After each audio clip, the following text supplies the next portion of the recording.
US के mid term elections के result आ चुके हैं और Republican party house of representative की इलेक्शन जीत चुकी है और वहीं डेमोक्रेट्स पार्टी ने सेनेट में अपनी मेजोरिटी दिखाई है। क्या है ये मिड टर्म इलेक्शंस एंड क्या है इसका इम्पैक्ट यूएस की करंट गवर्नमेंट पे एंड उनकी पॉलिसीज पर, आइए समझते हैं। दरअसल यूएस कांग्रेस के 530 मेंबर्स बेसिकली डिवाइडेड है into 2 houses. One is the House of representatives and the other is senate. House of representatives में 435 मेंबर्स होते हैं जो कि चुने जाते हैं directly by the people of USA in every 2 years। और यही इलेक्शन अभी यूएस में चल रहे थे। जैसे कि हम सब जानते हैं कि ये इलेक्शन जो बाइडेन के प्रेसिडेंशियल के टर्म के बीच में चल रहे थे और इन्हें ही मिड टर्म इलेक्शन कहते हैं। यूएसए के 50 स्टेट्स में से किस स्टेट से कितने रिप्रेजेंटेटिव इलेक्ट होंगे वो डिपेंड करता है उस एरिया की पॉपुलेशन पे। यानी states like California, New York and Texas में रिप्रेजेंटेटिव ज्यादा होंगे as compare to Alaska and North Dakota. अब बात करते हैं सेनेट के बारे में, जिसमें 100 मेंबर्स पार्टिसिपेट करते हैं और हर स्टेट से 2 सेनेट चुने जाते हैं, that too by the governor of state. Senates का टर्म होता है 6 years का और जिसमें से 1/3 सेनेट्स हर 2 साल में इलेक्शन में पार्टिसिपेट करते हैं। ये 530 मेंबर्स फर्दर वोटिंग करके यूएस के प्रेसिडेंट एंड वाइस प्रेसिडेंट को इलेक्ट करते हैं।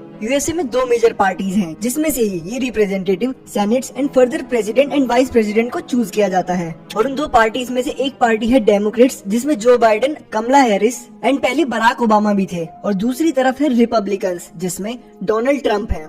And now the question is, ये मिड टर्म इलेक्शन आखिर जरूरी क्यों है? द हाउस ऑफ रिप्रेजेंटेटिव वो हाउस है जो सारे बिल्स को ड्राफ्ट करने की पावर एंड गवर्नमेंट के प्राइमरी बजट को कंट्रोल करने की पावर रखती है। इसका मतलब ये है कि अगर प्रेसिडेंट जो बाइडेन को अपनी पॉलिसीज को आगे बढ़ाना है और उसको इम्प्लीमेंट करना है तो वो सब हाउस ऑफ रिप्रेजेंटेटिव से होते हुए सेनेट तक पहुँचेंगे।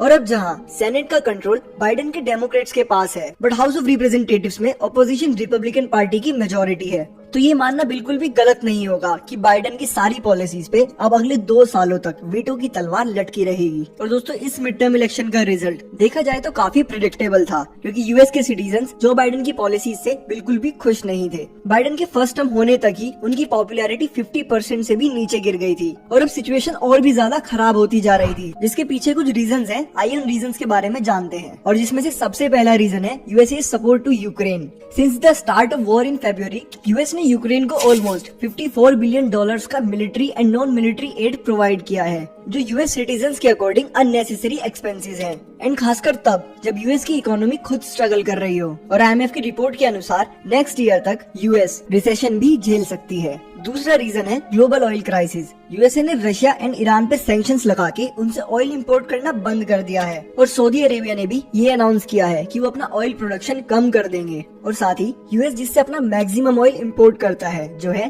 कनाडा, वो भी ऑयल प्रोडक्शन को सप्लाई करने में जल्दबाजी नहीं करेगा। और इस सब परेशानियों का कंक्लूजन ये निकलता है कि यूएस का आम इंसान इसका बर्डन झेल नहीं पा रहा है और इसमें यूएस की गवर्नमेंट भी उनकी मदद नहीं कर पा रही है। बाइडेन ने अपने इलेक्शन कैंपेन में भी अबॉर्शन राइट्स, आर्म राइट्स और भी पॉलिसीज में चेंजेस लाने का प्रॉमिस किया था, but as the government is divided in 2 groups, ये करना अब बहुत मुश्किल साबित हो सकता है। और हम मिड टर्म इलेक्शन के बाद का सिनेरियो कुछ ऐसा है कि डोनाल्ड ट्रंप ने 2024 के प्रेसिडेंशियल इलेक्शन में फिर से खड़े होने की अनाउंसमेंट कर दी है। और अगर सिचुएशन इसी तरीके से चलती रही तो definitely Joe Biden next term में व्हाइट हाउस में देखने को नहीं मिलेंगे।